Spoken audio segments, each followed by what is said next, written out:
Selamat siang kepada Ibu Yusalina selaku dosen pembimbing dan Ibu Lisa Firhani selaku moderator yang saya hormati.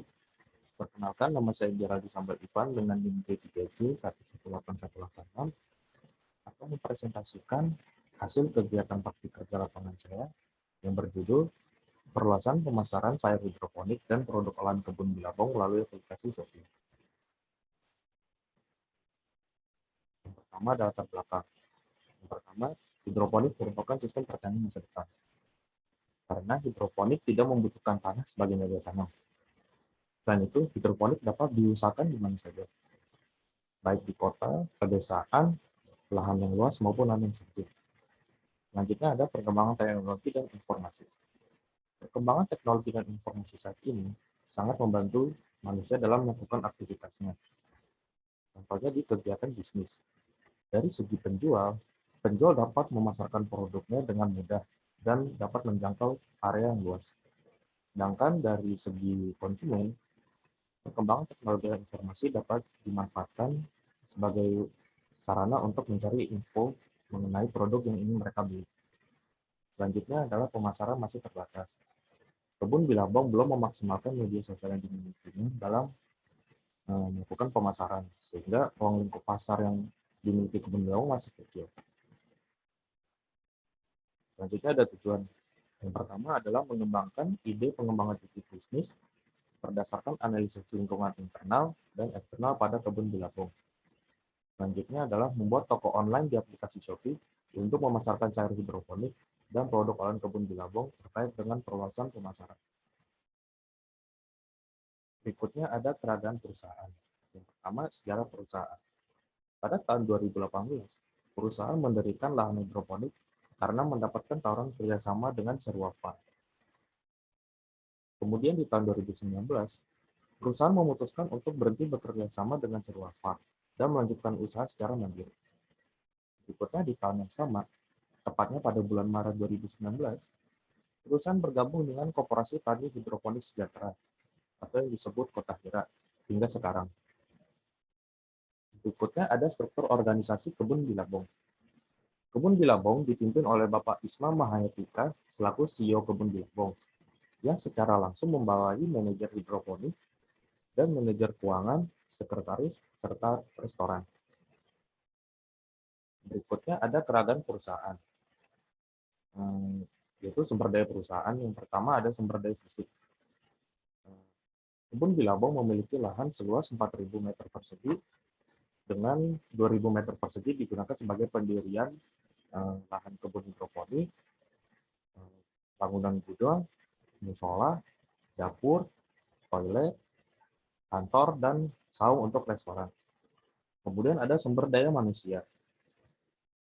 Kebun Bilabong memiliki total 6 karyawan, di mana 1 karyawan di bagian kebun, 2 karyawan di bagian kebersihan dan kandang, 2 karyawan di bagian dapur, dan 1 lagi menjadi asisten.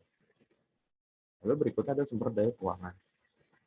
Untuk pengadaan lahan, pengadaan fasilitas, dan sebagainya, untuk menunjang kebun, yaitu membutuhkan modal sebesar 250 juta yang berasal dari dana pribadi. Berikutnya ada rumusan pengembangan bisnis. Rumusan pengembangan bisnis ini menggunakan faktor internal, yaitu faktor kelemahan, menggabungkan dengan faktor eksternal, yaitu faktor peluang.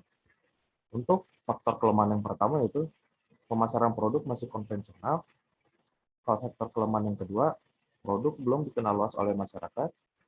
Faktor kelemahan yang ketiga, kurang konsisten dalam membuat konten untuk media sosial kebun Bilabong. Untuk peluang yang pertama yaitu perkembangan teknologi dan informasi. Yang kedua, potensi marketplace yang dapat dimanfaatkan oleh perusahaan. Berikutnya adalah data penggunaan internet Indonesia. Dari total seluruh penduduk di Indonesia, sebanyak 73,7% menggunakan internet atau sekitar 202,6 juta. Lalu terdapat 61,8% aktif sebagai pengguna media sosial atau sekitar 170 juta pengguna media sosial.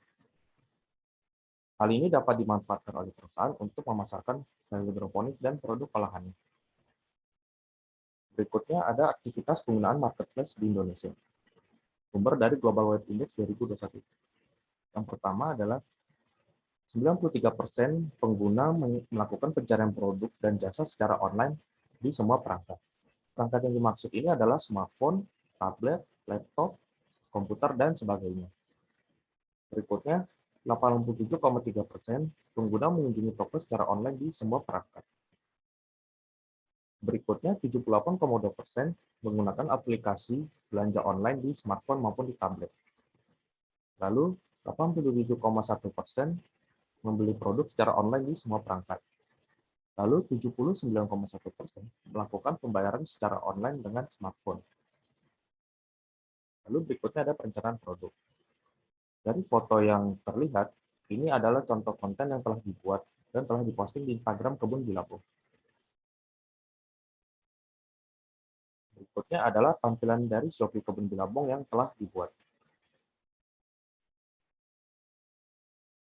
Berikutnya ada perencanaan pemasaran. Yang pertama ada strategi pemasaran dengan STP-nya.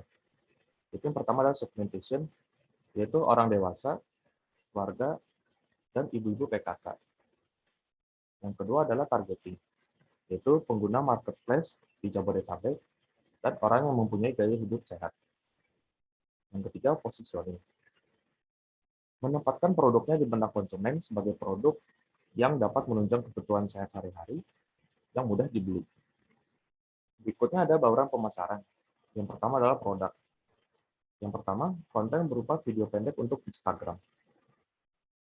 Video tersebut kurang lebih berisikan mengenai aktivitas rutin yang ada di kebun Bilabong.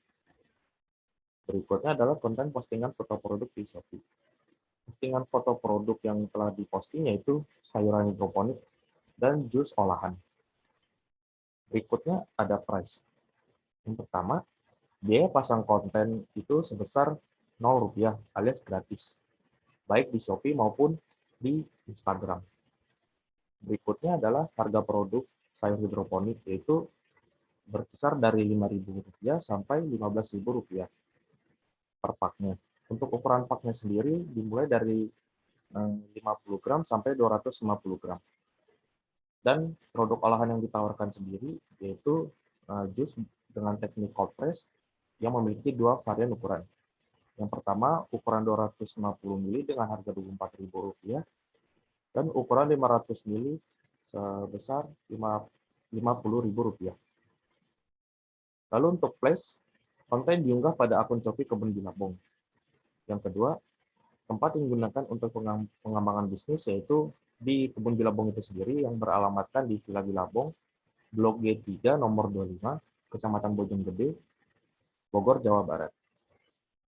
Berikutnya ada promotion. Ada potongan harga jika melakukan pembelian dengan nominal tertentu yang telah ditentukan. Dapat juga menggunakan fitur promosi di aplikasi Shopee. Berikutnya ada proyeksi analisis laba rugi. Sebelum melakukan pengembangan, penerimaan yang didapat oleh Kebun Bilabong sebesar Rp93.143.360. Ini berdasarkan penerimaan di tahun 2020. Lalu sesudah melakukan pengembangan, yaitu naik menjadi Rp149.363.360. Kemudian untuk biaya variabel juga terjadi peningkatan dari sebelum pengembangan dan Rp589.000 naik menjadi Rp1.509.000. Lalu untuk labanya sendiri sebelum pengembangan yaitu sebesar Rp14.692.650. Sudah melakukan pengembangan naik menjadi Rp44.287.868. Berikutnya ada analisis RC ratio. Nah, untuk biayanya sendiri, yaitu total biayanya Rp78.376.878. Itu biaya sebelum melakukan pengembangan. Dan sesudah melakukan pengembangan, terjadi peningkatan menjadi Rp106.361.940. Untuk RC rasio sendiri, sebelum melakukan pengembangan didapatkan di angka 1,2. Sedangkan untuk sesudah pengembangan naik menjadi 1,42, yang artinya adalah pengembangan bisnis ini menguntungkan untuk dijalankan. Berikutnya kesimpulan dan saran. Untuk kesimpulan, pengembangan ide bisnis pada kebun Bilabong dilakukan berdasarkan analisis SWOT karena faktor internal dan eksternal, di mana memanfaatkan faktor peluang untuk mengatasi kelemahan yang terdapat di perusahaan. Belum menggunakan marketplace dalam pemasaran yang merupakan alasan mengapa kajian ini dilaksanakan. Berdasarkan aspek finansial dan finansial, pengembangan ide bisnis menggunakan aplikasi Shopee untuk memperluas pemasaran sayur hidroponik dan produk olahan kebun Bilabong layak untuk dijalankan.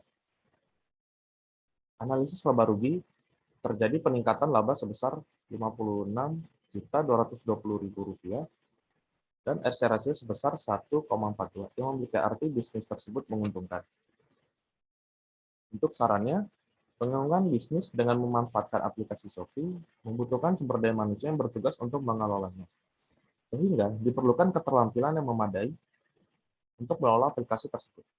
Hal ini bisa dilakukan dengan merekrut tenaga ahli di bidang tersebut, atau memanfaatkan pegawai yang ada yang mempunyai kemampuan di bidang ini dengan diberikan pelatihan terkait pemasaran online. Sekian dari hasil presentasi saya. Jika ada salah kata, salah bicara, dan kekurangan, mohon dimaafkan. Sampai jumpa dan terima kasih.